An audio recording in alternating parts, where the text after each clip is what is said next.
Welcome to this channel where mysteries come alive. Tonight, we travel to Oxford, December 1932. Inside the quiet study of Ashwell College, a distinguished professor is found dead, his unfinished manuscript on Elizabethan secrets lying beside him. Was it knowledge too dangerous to reveal? Your support keeps these stories alive. If you enjoy unraveling mysteries with us, do consider subscribing, and for those who'd like ad-free listening and exclusive tales, our membership is always open.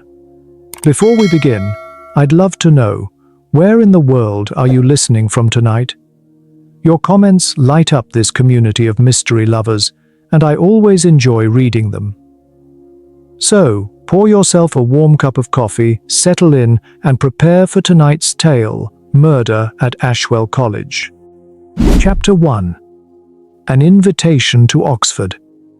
It was on a sharp December morning, crisp and clear, that an envelope of unusual elegance arrived at our flat in Whitehaven Mansions. I had been sifting through the usual pile of bills and circulars when this particular letter caught my eye. The paper was heavy cream stock, embossed with a crest that spoke unmistakably of old wealth and older traditions.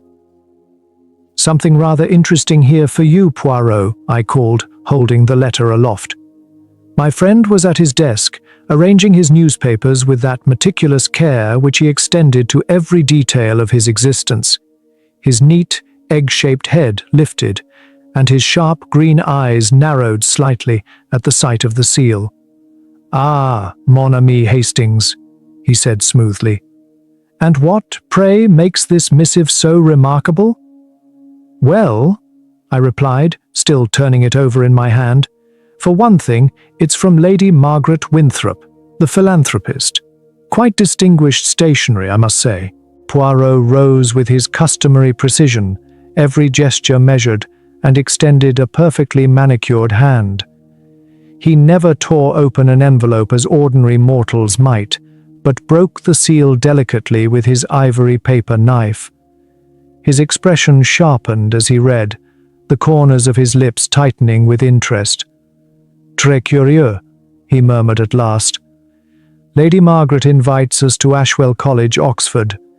She describes the occasion as a matter of considerable importance, a private unveiling of a manuscript by Professor Edwin Selby." I sat up straighter at that. "Oxford, eh? I haven't been to the old university town in years. Quite charming in the winter, I should think. But tell me, Poirot, why does she say us? Surely this invitation is intended for you alone." A faint, knowing smile played across his lips. "Not so, mon cher Hastings.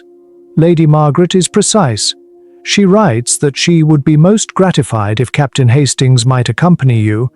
As I understand, he has both literary tastes and an appreciation of academic pursuits." I could not help feeling rather pleased, though I wondered what had prompted such flattering words. "Well, that is most kind," I admitted. "But what is this grand revelation Selby intends to share?" Poirot folded the letter with deliberate care, then tapped it thoughtfully against his palm. "Lady Margaret reveals very little. She hints only that the research concerns Queen Elizabeth and certain state secrets, secrets which may, if made public, prove unsettling even after centuries." His eyes grew distant, their usual twinkle tempered by something more contemplative. "Unsettling?" I asked, surprised. Surely no one in this day and age would be troubled by matters 400 years old. Poirot crossed to the window, gazing out upon the cold London street below. "Do not be so certain, mon ami. Families like the Winthrops have roots stretching back to Tudor times. A revelation involving Elizabeth's court might well cast unwelcome shadows upon descendants living today. It is not only the past that weighs heavily upon such households, but the echoes it leaves." I shivered a little, though the fire burned brightly. "And when are we to attend this gathering?" "Tomorrow evening," Poirot replied crisply. "We are to arrive at Ashwell College by 6 o'clock, where Professor Selby will reveal his findings to a small and carefully chosen circle." He had already seated himself once more, taking up his fountain pen with a flourish. "I shall accept at once, naturellement. A man who dedicates his life to bringing hidden truths into the light is one who interests me greatly." As he composed his reply, my own imagination began to stir. The prospect of an Oxford evening, ancient halls, lamplight glinting on stone walls, scholars debating weighty matters of history, was enticing in itself. What a pleasant change it would be from the grim murders and sordid intrigues that usually filled our days.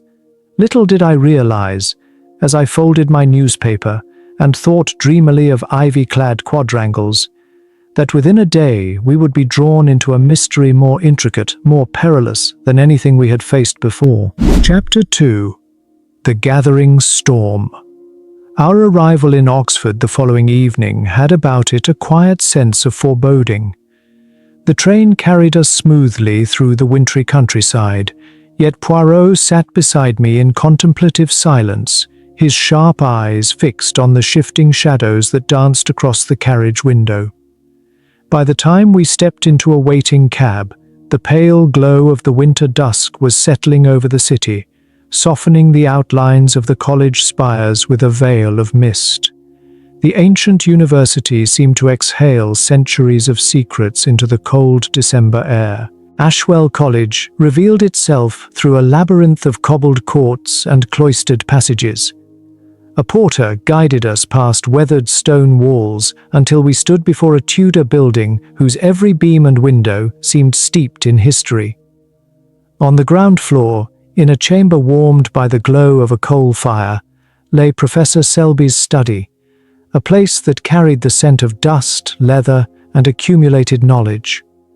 Tall windows overlooked a frost-bitten garden, while shelves of weighty volumes stretched upwards like guardians of long-forgotten truths. Lady Margaret Winthrop herself opened the door to us. Her greeting was polished and cordial, though I caught a fleeting tautness about her smile. She was a commanding woman in her mid-50s, her iron-grey hair arranged with deliberate elegance, her sapphire-blue gown whispering of refined taste and wealth. Though her tone was gracious, there lingered in her eyes a trace of unease, as though some part of her dreaded what the evening might bring. Professor Edwin Selby appeared soon after, and at once I recognized the sort of man who had given his life wholly to scholarship. He was tall, stooped slightly from years of poring over manuscripts, his neatly kept beard silvered with age. His voice, when he spoke, bore the measured authority of the lecture hall, yet his restless hands betrayed a nervous energy. Adjusting his spectacles, smoothing his waistcoat, glancing towards the desk, he seemed a man holding within him something that burned to be revealed. "Messieurs Poirot and Hastings," he greeted us warmly. "I cannot tell you how heartened I am by your presence tonight. What I have uncovered, I believe, will challenge the foundations of our accepted history." The gathering was small, but curious in composition. There was Dr. Julian Cross, another fellow of the college, introduced with formal courtesy, but clearly a reluctant participant. His sharp, calculating features were those of a man whose mind never rested, though the tightness of his mouth when Selby spoke suggested rivalry rather than collegiality. He commented dryly on Selby's meticulous habits, praise in words, but something rather more acidic in tone. Standing near the professor's massive oak desk was Miss Dorothy Hale, his secretary of 2 decades.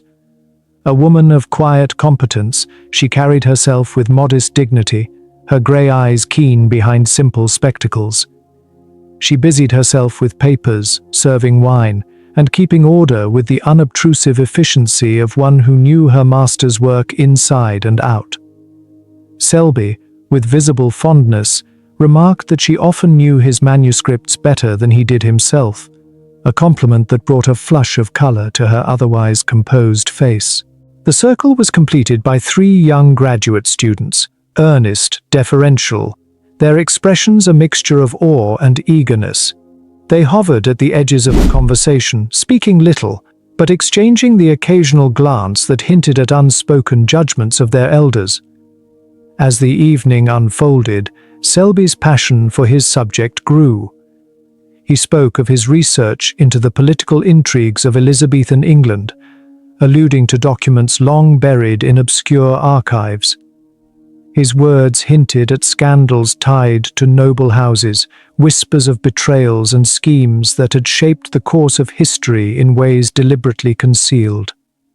"History," he declared, lifting his glass of port, "is too often a mask for the powerful.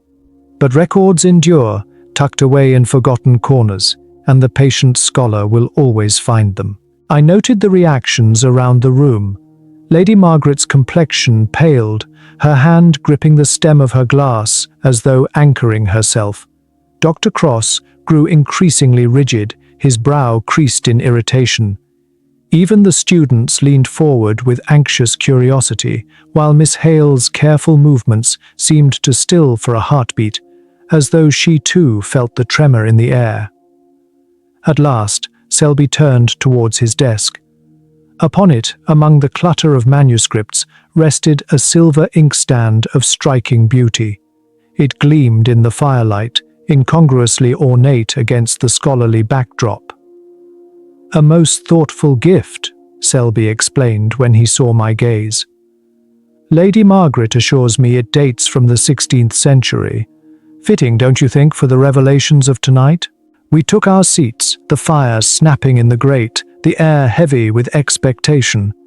In that charged moment, I sensed that this was more than an academic lecture. It was the prelude to some truth long repressed, a truth whose unveiling would ripple far beyond the confines of that room. Chapter 3. Words of Death. The moment Professor Selby seated himself behind his heavy mahogany desk, the charged expectancy that had hovered in the air seemed to harden into silence. With great care he arranged his manuscript, each typed page stacked in perfect order, and at the center of it all gleamed the silver inkstand, its polished surface catching the lamplight like some relic of forgotten intrigue. "Ladies and gentlemen," Selby began, his voice resonant with the authority of years spent lecturing in hushed halls, "what I place before you tonight is the fruit of half a decade's relentless labor. My work has taken me into private collections, into archives left to dust and neglect, and from them I have drawn truths long concealed." His gaze swept across the company, as though measuring the weight of his words.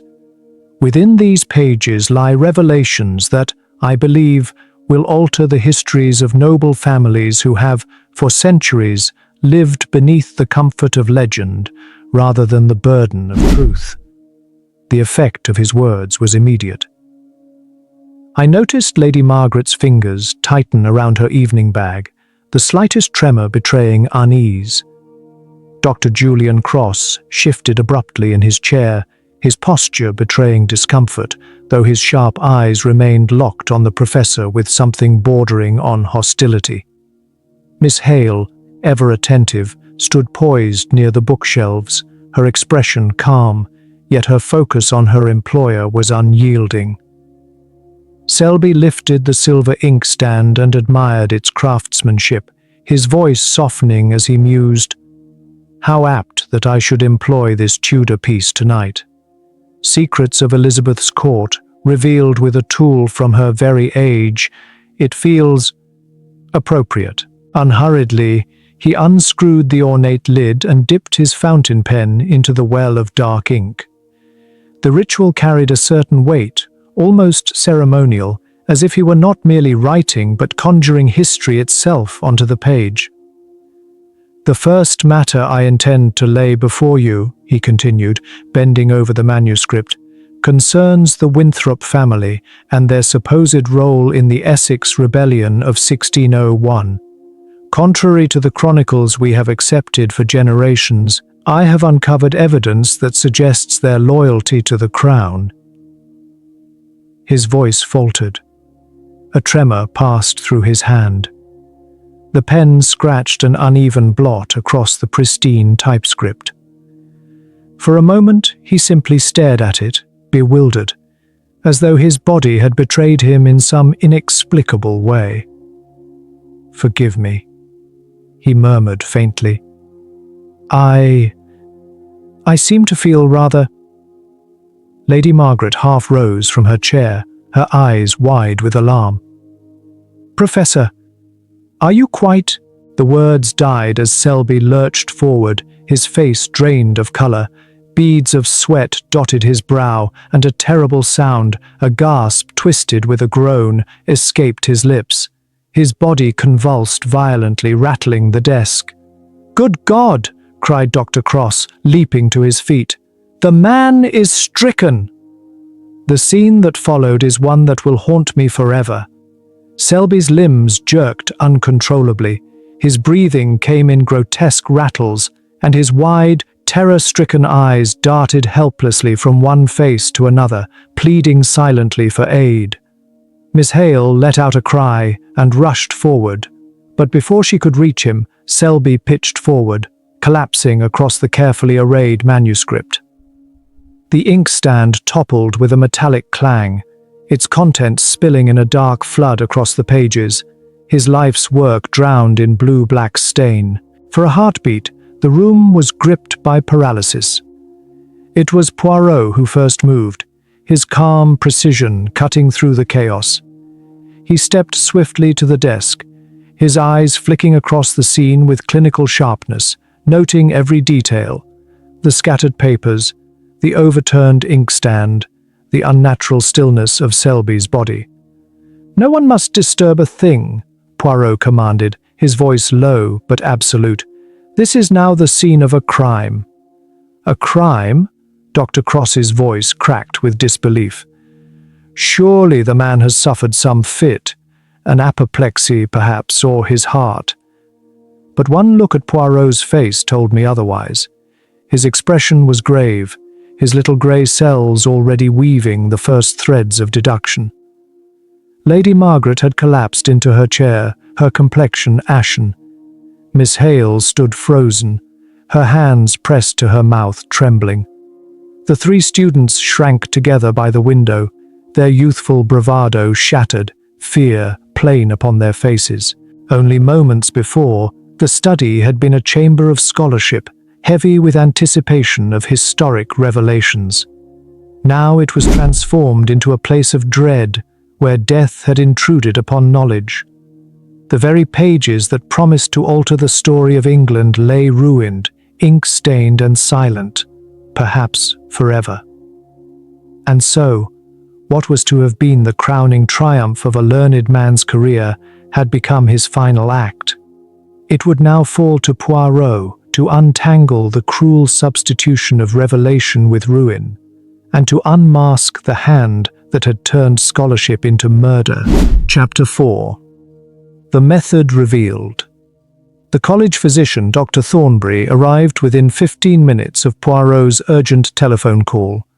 A portly man with kindly silver whiskers and a reputation for bedside charm, his usual genial manner had vanished. In its place stood the gravity of a seasoned professional faced with an unsettling and unnatural death. He removed his gloves with deliberate care before stooping over the professor's body, his expression tightening as he conducted his examination. In the interval before his arrival, Poirot had assumed command of the room with his customary authority. "No one is to move from their place," he instructed firmly. "Nothing on or near the desk must be disturbed. Captain Hastings, oblige me by fixing in your mind the exact position of each guest at the moment of the collapse." With a sinking heart, I complied. Lady Margaret remained rigid in her chair, wringing her gloved hands. Dr. Cross had been pacing by the fireplace, agitation written in every movement. Miss Hale stood rooted by the shelves, her face pale and drawn. The three students hovered together near the tall, mullioned windows, their youth betrayed in the wide-eyed fear with which they clung to one another.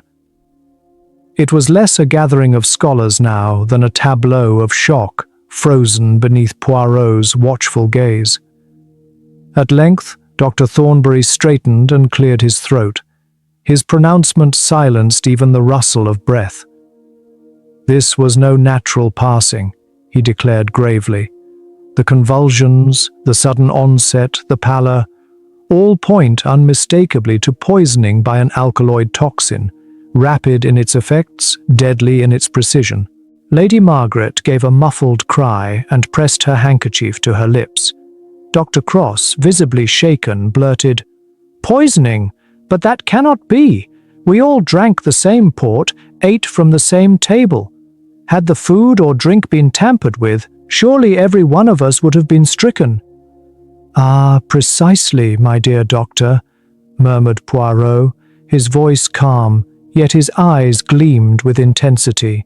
He had been examining the upturned silver inkstand, leaning close, but careful not to alter its position. "The question is not whether the poison was present, but by what ingenious method it was introduced." Dr. Thornbury inclined his head thoughtfully. "The death was swift, no more than a few minutes from first symptom to collapse. That suggests a concentrated dose, administered shortly before his final moments." "And the means?" Poirot pressed gently. "That is the puzzle," Thornbury admitted. "If not ingested, then it must have entered the bloodstream directly. I see no puncture wounds to suggest injection. The alternative is absorption through the skin." "Through the skin?" I exclaimed in surprise. "But surely such a method requires an open wound." "Not necessarily," the physician corrected. "Even the smallest abrasion might suffice if the substance is potent enough." It was then Miss Hale spoke, her voice tremulous but steady. "The professor's hands," she whispered. "He was always cutting them on old manuscripts, parchment edges, metal clasps. His fingers were never quite free of scratches. He often picked at them without noticing." Poirot turned sharply, his eyes alight. "Très observant, mademoiselle. And these injuries, where would they be? Along the fingertips, yes?" "Yes," she answered, nodding. "Always his fingers." Poirot moved closer to the desk, studying the spilled ink. The dark stain had bled across Selby's manuscript, marring pages that might have altered history. But to Poirot, the stain told another story. A story of calculated malice hidden beneath the guise of scholarship. At that moment, Inspector Morrison of the Oxford Constabulary arrived, a stolid man with broad shoulders and the unshakable air of one used to practical crimes, burglaries, assaults, thefts. He looked decidedly out of place amidst the vaulted, book-lined walls. "Ink?" he muttered, incredulous, after hearing the physician's conclusions. "Poison hidden in an ink pot? In 30 years on the force, I've never seen the like." Poirot inclined his head gravely. "It is, mon ami, an idea at once diabolical and subtle. Consider. The professor dips his pen into the ink. The toxic substance mingles there, clings to the nib. With each stroke of his pen, he handles it repeatedly. The poison seeps into the small cuts upon his fingers. A method both intimate and chillingly ingenious." The inspector frowned, baffled. But how could anyone tamper with it? The inkstand was in full view of everyone, sitting right there on his desk. "Not always in full view," Poirot corrected softly. "We must ask, when was it placed upon the desk? Who brought it out? Professor Selby himself said it was a gift. From Lady Margaret, was it not?" The lady inclined her head faintly, her complexion ashen. "And where was it usually kept?" Poirot continued. Miss Hale gestured toward a locked glass cabinet. "There. It remained there except on special occasions." Poirot's gaze flicked to the cabinet, then to the chain still dangling from Selby's waistcoat, the small key glinting at its end.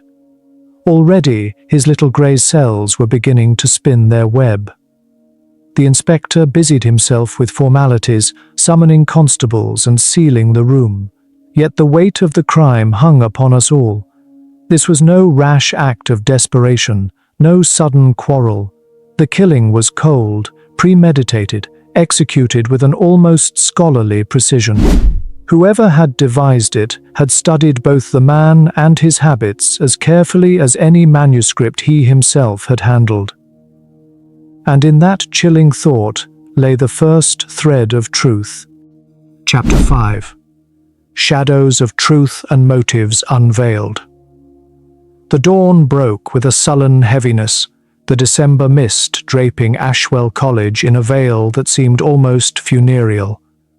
The cheer of Oxford's spires was muted, the bells muffled by the grey sky above, and every shadow seemed to linger a little longer than it should. The air itself carried a weight, a reminder of the grim events that had transpired only the evening before.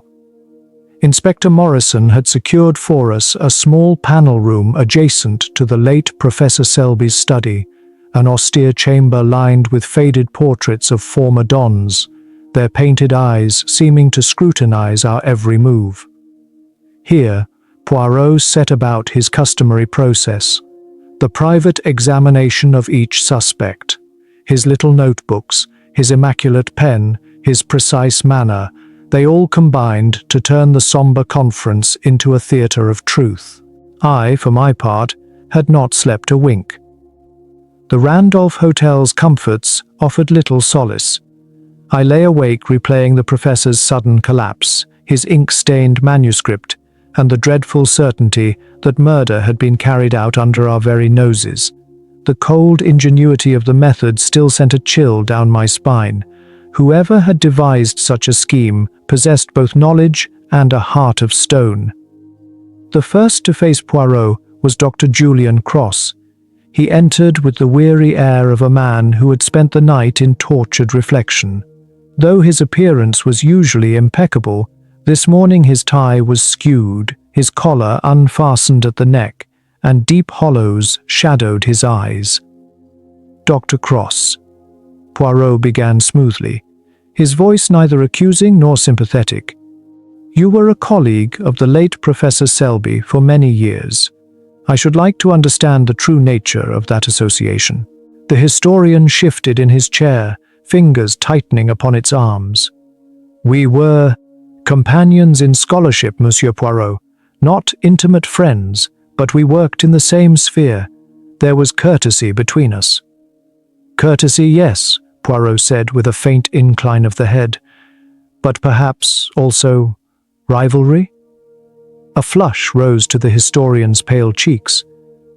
Academic debate is inevitable in our profession. Selby's discoveries, if they are as momentous as he believed, would have threatened the foundations of my own life's work. My book on Elizabethan court politics has stood for 3 decades as the definitive account. His documents, had they proven authentic, would have rendered it obsolete overnight. His voice cracked under the admission, pride and despair struggling for dominance. Poirot let the silence hang before replying with a thoughtful murmur. The destruction of one's reputation, it is indeed a fearful prospect. Next came Lady Margaret Winthrop, who entered with far less of her usual poise. Her gloved hands trembled as she gathered her skirts, and though she strove for composure, her aristocratic mask had clearly fractured. Lady Margaret, Poirot said gently, you have long supported Professor Selby's endeavours. May I ask what prompted such devotion to his research? Her answer came haltingly. The Winthrops have ever championed scholarship and truth, but I confess, Monsieur Poirot, that I feared his discoveries might cut too close to my own house. Poirot's eyes gleamed. The matter of the Essex rebellion, perhaps? She lowered her gaze. Yes, our family's role, best left in the shadows. Edwin uncovered correspondence that, if published, would drag the Winthrop name through the mire.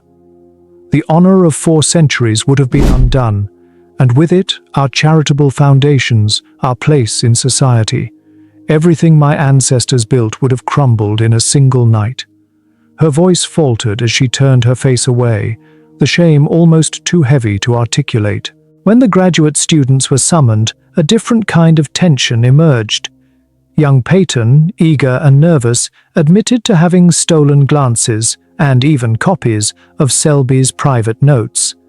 Hartwell, sullen and defensive, confessed that he had overheard hushed conversations between Selby and Miss Hale about revelations that would shake English history to its core.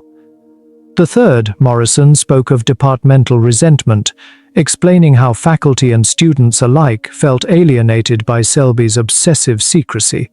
His findings, everyone knew, were monumental, but he had chosen to guard them jealously. Finally, Miss Dorothy Hale entered. She carried herself with quiet dignity, though the faint tremor of her hands and the faint lines etched about her mouth betrayed her inner turmoil. For over 2 decades, she had been Selby's right hand, his tireless assistant, his silent collaborator. "Miss Hale," Poirot began softly, "you knew Professor Selby as no other did. His manner, his methods, his secrets, they were all in your keeping." She inclined her head. "Yes, his research was my life's work as much as his. Every page, every citation passed through my hands. And yet," Poirot said delicately, "your name was absent from his manuscript." A flash of bitterness crossed her grey eyes, sharp as a knife, before she forced it down again. "Professor Selby believed in tradition, assistant's assist, scholar's author. That was his way. Even," Poirot continued, "when much of the effort was your own." Her lips pressed together, and for the first time her composure cracked. "I served him faithfully," she repeated, though now her words bore the iron of resentment rather than pride. For an instant, the quiet dignity gave way to something darker. A glimpse of anger buried beneath decades of loyalty unacknowledged. When the interviews concluded, I felt as though a storm cloud had settled in the chamber. Poirot's little grey cells, I could see, were already arranging these motives into a pattern. Yet I was left deeply unsettled. Here lay envy, humiliation, betrayal, and ambition enough to drive any one of them to murder. But who among them had the intellect and cruelty to conceive such a method? That, I knew, was the riddle only Poirot could solve. Chapter 6. The Mystery of the Locked Cabinet. The morning interviews had left behind a trail of unease, yet Poirot was far from satisfied. With Inspector Morrison's permission, we returned once more to Professor Selby's study, a room that now seemed transformed from a scholar's haven into a chamber of secrets. Though the body had been taken away, the stark chalk outline upon the carpet and the scattered pages of ink-stained parchment remained like silent witnesses to the tragedy. "Regardez, mon ami," Poirot said, sweeping his hand toward the room's arrangement with that peculiar flourish of his. "Every detail here speaks, not only of the crime, but of the criminal mind. This was no reckless deed. It was conceived with calculation, knowledge, and precision." He moved toward the tall, glass-fronted cabinet, the very place where Selby's treasured possessions had long been safeguarded. The silver ink pot, once kept securely within, had been transformed into the very instrument of his death. The key to the cabinet still hung from Selby's watch chain, now bagged as evidence. Poirot bent low, peering at the lock through his magnifying glass. "Curious," he murmured softly. "No sign of tampering, no scratches, no forced entry, and yet someone laid hands upon this cabinet yesterday afternoon." I could not help but object. "But surely, Poirot, Selby himself must have taken it out. After all, it was a special occasion. Perhaps he wished it displayed." "Ah, Hastings," he replied, wagging one delicate finger. "That is precisely the question we must answer, not presume." Miss Hale had accompanied us, her quiet presence useful in recalling the professor's routines. "Tell me, mademoiselle," Poirot asked, "when precisely did Professor Selby request the inkpot to be placed upon his desk?" She adjusted her spectacles, frowning in thought. "That is what troubles me most, Monsieur Poirot. He never asked for it. When I came yesterday afternoon to prepare the room, the inkpot was already there, prominently displayed upon the desk." Her words tightened the web. "Already there," Poirot echoed. "And who then could have placed it?" She hesitated, then explained that though Selby kept the cabinet key always upon his person, there were brief moments when it lay unattended. During afternoon tea, for example, he would often set his watch chain aside while reading delicate manuscripts. Yesterday was such a day. Dr. Cross came by, Lady Margaret called soon after, and I myself was frequently in and out. To confirm these recollections, we turned to Mrs. Whitmore, the professor's elderly housekeeper. A stout, no-nonsense woman, she spoke with an honesty that carried weight. "Oh, yes, sir," she told Poirot. "The professor doted on that inkpot, a lovely thing, 16th century. Lady Margaret gave it him last Christmas. He kept it locked away as if it were gold, only brought it out for grand occasions. But I did think it odd yesterday. At about 3 o'clock, I came into dust, and there it was already sitting on his desk, though the professor wasn't even in the room. Normally, he never let such things out of his sight." Poirot's eyes gleamed. "And at 3 o'clock, where was he?" "Lecturing, of course," Miss Hale interjected.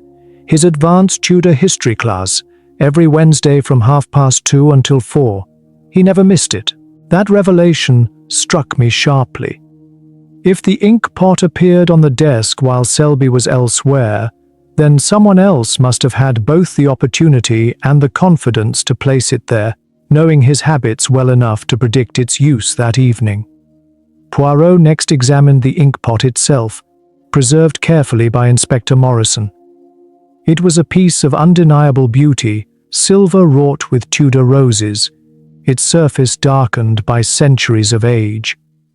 But it was the contents, not the exterior, that drew Poirot's notice. He pointed delicately to the discolored residue clinging to the ink's edge. "Most ingenious," he said quietly. The poison was not brushed upon the pot, but mixed cunningly into the ink itself. Each time the professor dipped his pen, he gathered not only ink, but also the venom, which seeped into the small wounds upon his hands. It required patience, knowledge of chemistry, and access to rare alkaloids. This, Hastings, was no amateur's work. I asked somewhat uneasily, "Could such poisons be obtained with ease?" Poirot tapped his finger against the pot. "Non, mon ami. One would need either access to a laboratory or connections with those who study exotic botanicals. Only a learned hand, or one with scientific training, could blend the substance so carefully." The college porter confirmed that during the crucial hours of the afternoon, several visitors had indeed passed through the study, Dr. Cross remaining for a lengthy discussion, Lady Margaret arriving soon after, the 3 students who drifted in and out, and Miss Hale present nearly all day. Each had motive. Each had opportunity. Yet as Poirot stood before the empty cabinet, the winter light streaming through the tall windows, his thoughts seemed to settle on one grim conclusion. This crime required more than access, Hastings. It required intimacy. Only one who understood the professor's routines, his rituals, his small eccentricities, could have predicted precisely how to strike. And it is there, mon ami, that we must look, not merely at who could, but at who knew. I felt an involuntary shiver run down my spine, for in that moment I too realized that betrayal most cruel often comes not from strangers, but from those who stand closest to us. Chapter 7. The secretary's hidden burden. The next significant step in our inquiry did not come through dramatic confrontation or whispered confession, but from a stack of papers that many might have overlooked. Hercule Poirot had requested access to Professor Selby's private files, and though Inspector Morrison was reluctant, he eventually granted us supervised entry. We sat together in the musty quiet of Selby's study, leafing through folders of correspondence, ledgers, and memoranda, an unremarkable task until a slim binder labeled Personal Affairs revealed a truth far more unsettling than we had anticipated. Among the household accounts and routine bank statements, Poirot drew out the professor's most recent will, drafted scarcely 3 months earlier. He studied it with that hawk-like precision of his, and then murmured in a tone heavy with meaning, "Regard this carefully, Hastings. Our good professor has been liberal in his generosity to institutions and charities, yet nowhere, not even in the smallest clause, does the name of Miss Dorothy Hale appear." I leaned closer, scarcely believing what I saw. After 2 decades of loyalty, Selby's secretary, who had been present at every lecture, every late-night research session, every draft of his manuscript, was dismissed in a single line, mentioned only as one who should be given a recommendation for future work. "Surely this is a mistake," I protested. "Perhaps an earlier will paint a fairer picture." Indeed, Poirot soon uncovered a draft from the year before. This version granted Miss Hale a considerable inheritance, enough to secure her comfort for life. Yet that provision had been stripped from the later version with chilling finality. The explanation lay buried in a sheaf of letters tucked into Selby's desk drawer. They revealed private exchanges between the professor and his solicitor, in which Selby expressed displeasure with his secretary's presumptuous claims. He accused her of overreaching, of imagining herself a collaborator rather than the clerical aide she was meant to be. One letter, dated only weeks before his death, read, "Miss Hale has become far too bold. While her assistance has been useful, she seems to think herself my equal. This cannot be permitted. My new will must underline the distinction between master and employee." Inspector Morrison gave a low whistle when Poirot read those words aloud. "That," he said grimly, "places her in quite a different light." But the revelations did not stop there. Beneath a pile of neatly ordered research notes lay a folder clearly belonging to Miss Hale herself. Its contents were astonishing. Meticulous analyses of Elizabethan documents, carefully structured arguments, and original insights, many of which had been absorbed directly into Selby's manuscript without acknowledgement. Her handwriting, precise and elegant, ran across page after page. Poirot's voice dropped to a near whisper. "Mon ami, this woman was no mere typist. She was the architect of half this work. Without her, Selby's scholarship collapses like a house without foundation. Yet she was to receive neither recognition nor reward." The final sting came from a carbon copy of a letter Selby had addressed to his publisher. In it, he attributed portions of the research not to Miss Hale, but to Dr. Margaret Ashworth of Cambridge, an academic whose assistance we now knew had been minimal. The treachery was complete. Miss Hale's labor had been erased, her legacy transferred to another. I could not help myself. This is monstrous. How could he betray her so completely after 20 years? Poirot's eyes gleamed with sorrow. "Ambition, Hastings. The hunger for reputation may poison a man's heart more thoroughly than any inkpot of silver. Selby feared sharing his glory, especially with a woman without title or degree." We found Miss Hale seated in the hushed library, her desk arranged with the familiar order of her profession. Tidy stacks of typed pages, note cards, and reference books aligned with mechanical neatness. She did not start when we approached. Instead, she looked up calmly, her grey eyes behind wire spectacles betraying not surprise, but resignation. "I wondered when you would uncover it," she said evenly, as Poirot explained our discoveries. "Yes, I knew of the new will. I typed it myself. That was my final duty." Her voice was measured, yet beneath the calm ran a tide of long-stifled bitterness. 2 decades of devotion, 20 years of evenings, weekends and missed holidays.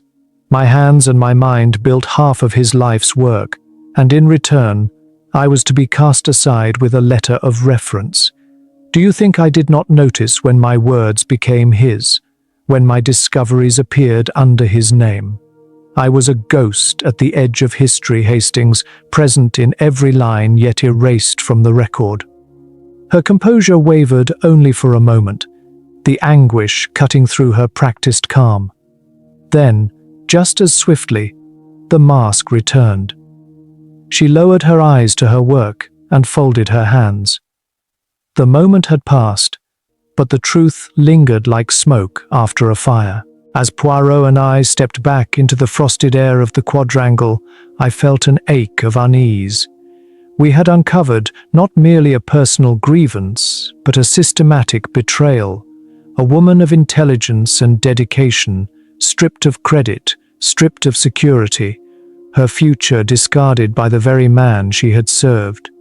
In that quiet Oxford evening, I could not shake the conviction that wounded pride and thwarted ambition were forces strong enough to lead even the most disciplined mind toward desperate acts. Chapter 8. The Final Revelation. By the time dusk settled over Oxford, Poirot requested that all who had been connected to the tragedy assemble once more in Professor Selby's study. Though Inspector Morrison plainly regarded such a gathering as irregular, he allowed it, albeit with the wary skepticism of a man unused to unconventional methods. The room had been restored to a semblance of order, yet the faint chalk outline upon the rug and the dark stain in the fibres were grim reminders of the previous night's violence. Lady Margaret was the first to arrive, her aristocratic bearing somewhat recovered, though her trembling hands betrayed her inner unrest.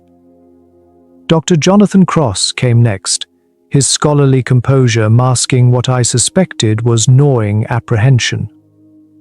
The 3 graduate students slipped in quietly, their expressions still strained from sleepless hours of speculation. Last of all entered Miss Dorothy Hale, moving with her habitual efficiency, though now I could not look upon her with the same eyes as before. Poirot stood beside the professor's desk, where the ornate silver inkpot, polished but forever tainted, had been restored to its place of honor. He surveyed the group with grave courtesy before speaking. "Mesdames et messieurs, we are here to confront the truth. At first, Professor Selby's death might have been mistaken for sudden illness, yet the evidence proves otherwise. He was murdered, and with meticulous calculation." A ripple of unease swept the room. Poirot continued, his green eyes moving deliberately from face to face. "The method itself speaks volumes. A rare alkaloid poison, cunningly dissolved into the ink within this vessel, found its way into the professor's blood through the tiny cuts upon his fingers, wounds earned over decades of handling fragile manuscripts. Ingenious, yes, but it also betrays an intimacy with his habits that few could possess." Lady Margaret shifted uneasily. "But anyone could have tampered with the ink pot. It was visible on his desk for all to see." Poirot inclined his head. "Indeed, madame. Yet the ink pot was not ordinarily on display. It was usually secured in a locked cabinet and only brought forth on special occasions. Yesterday, it appeared upon his desk while the professor was engaged in his seminar. That detail reveals a hand both familiar with his schedule and in possession of his key. However, briefly, Dr. Cross cleared his throat, his nerves evident. "But several of us were near the study that afternoon. How can you claim to know which of us was responsible?" Poirot raised a finger. Let us examine the requirements: opportunity, knowledge, and motive. Without all three, the crime collapses. Consider, Dr. Cross. You had the scientific expertise to obtain such a poison and reason to resent Selby's work, yet you lacked the precise knowledge of his routines necessary to time the deed so accurately. Relief washed visibly across the doctor's face, though it was tinged with humiliation at the exposure of his envy. Poirot turned next to Lady Margaret. You, madame, had cause to fear that certain revelations in Selby's manuscript might imperil your family's honor, and you possessed the means to acquire substances not easily obtained. But your alibi is ironclad. The college records place you with the dean during the crucial hour. Lady Margaret opened her mouth in protest, but Poirot silenced her with a gentle lift of his hand. No, the truth lies elsewhere. The assassin required 3 elements: unfettered access to the professor's private cabinet, a profound familiarity with his schedule, and a motive strong enough to carry out so desperate an act. Only one among us meets all these conditions. He turned at last to Miss Hale. She sat in still composure, her hands folded, her gaze steady, as though she had been waiting for this very moment. Mademoiselle Dorothy Hale, Poirot said softly, for 20 years you were more than a secretary. You were Selby's shadow, his confidant in scholarship. You knew his habits better than anyone. You alone could reach his cabinet key during moments when he laid aside his chain. And your motive, it was the most compelling of all. Her voice, when it came, was low but unwavering. And what motive do you ascribe to me, Monsieur Poirot? The theft of your life's work, Poirot replied. You were not merely typing his words. You were the architect of his research, the finder of sources, the mind that structured his arguments.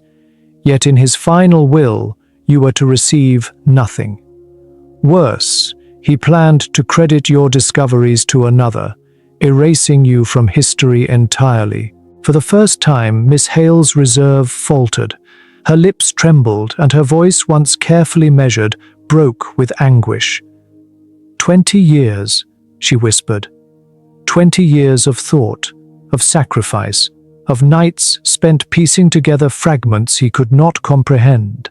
And in the end, I was to be dismissed with a reference, while my work was handed to a woman who had never so much as touched the parchment I unearthed. Poirot regarded her with a mixture of pity and sternness. Your method reflected your grievance.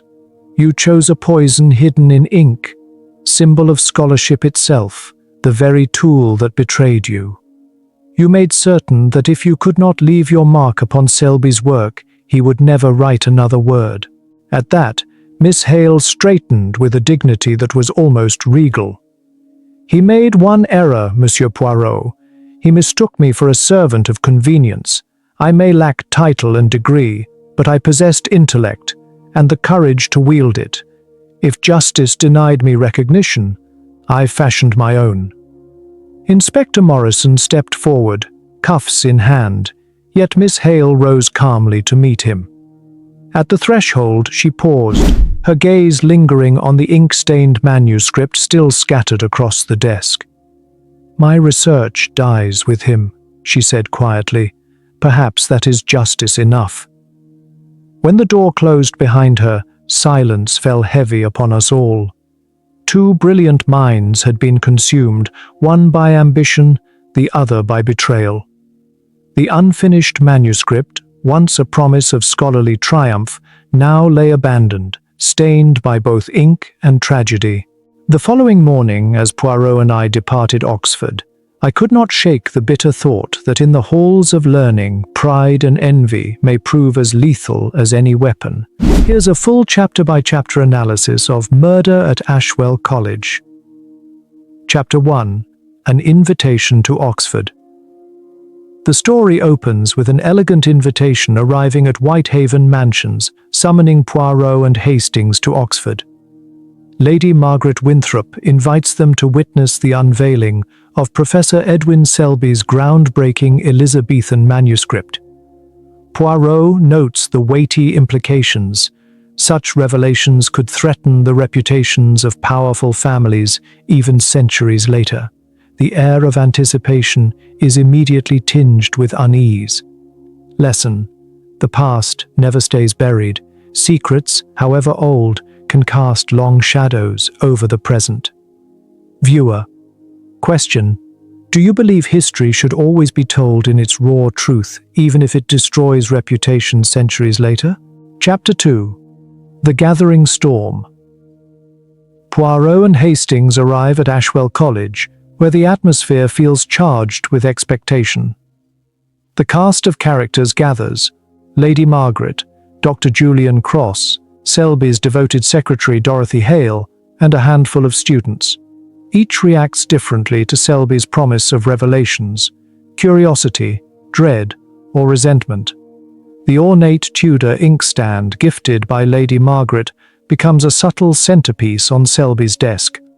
Lesson: knowledge can inspire awe, but it can also awaken fear and rivalry. Viewer: question: which emotion do you think drives people more strongly? Fear of the truth or desire for recognition? Chapter 3: Words of Death. Professor Selby begins unveiling his research, hinting at explosive findings about noble families. Yet, mid-sentence, he falters, convulses, and collapses across his manuscript.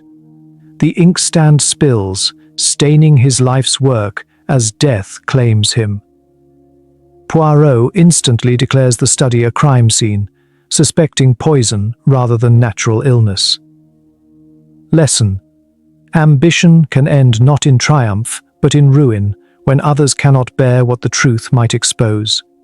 Viewer: question: if you were in that room, would you have thought it was a natural collapse or suspected foul play immediately? Chapter 4: The Method Revealed. Dr. Thornbury, the college physician, confirms poisoning, likely absorbed through Selby's ink-stained cuts. Poirot deduces the poison was hidden in the inkstand itself, a method diabolically suited to a scholar's habits. Inspector Morrison arrives, baffled at such ingenuity, but Poirot recognizes a calculated plan rooted in familiarity with Selby's routines. Lesson: true danger often hides not in weapons of violence but in tools of daily life, twisted by cunning minds. Viewer: question: what do you think makes a crime more terrifying, its brutality or its subtle ingenuity? Chapter 5: Shadows of Truth and Motives Unveiled. Poirot interviews each suspect. Dr. Cross resents Selby for threatening his academic reputation. Lady Margaret fears disgrace to her family if secrets emerge. The students confess envy, suspicion, and intrigue. But the strongest tension surfaces with Dorothy Hale, whose decades of service were unacknowledged. Beneath her calm loyalty lies bitterness and humiliation. Lesson: recognition denied can wound deeper than open hostility. Neglect can breed motives stronger than hatred. Viewer question: which do you think drives a person closer to betrayal? Loss of honor, loss of wealth, or loss of recognition? Chapter 6: The Mystery of the Locked Cabinet. Poirot investigates how the inkstand was placed on Selby's desk. Normally locked away, it appeared there hours before Selby returned from his lecture. Testimonies reveal that several had the opportunity to access it, but only someone deeply familiar with his habits would know he would use it that night. Poirot realizes the killer's method required both intimacy and precise timing. Lesson: the most dangerous betrayals often come not from strangers, but from those closest to us. Viewer: question: do you think familiarity with someone makes betrayal easier or harder? Chapter 7: The Secretary's Hidden Burden. Poirot uncovers Selby's latest will, which excludes Miss Hale entirely. though an earlier draft had promised her security.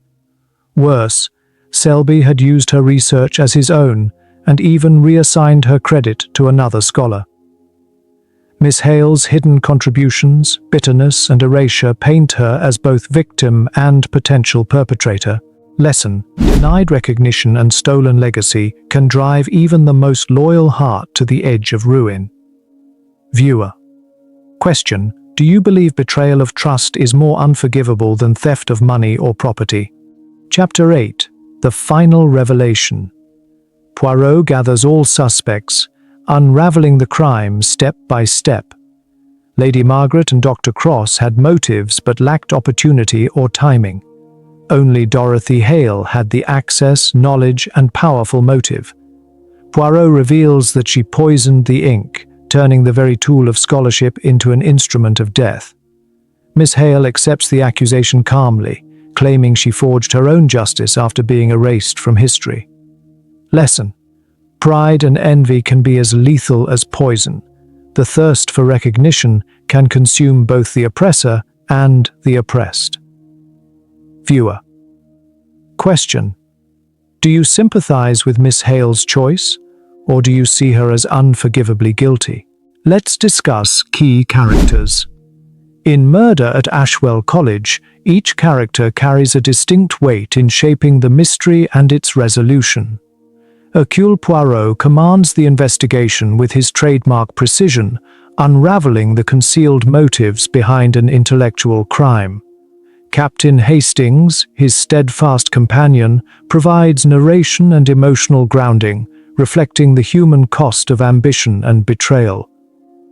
Professor Edwin Selby stands at the heart of the tragedy, a scholar whose brilliance and arrogance make him both victim and architect of his downfall. Lady Margaret Winthrop embodies prestige and family honor, her fear of Selby's revelations exposing the tension between truth and reputation. Dr. Julian Cross represents professional rivalry, a historian whose envy and insecurity place him under suspicion.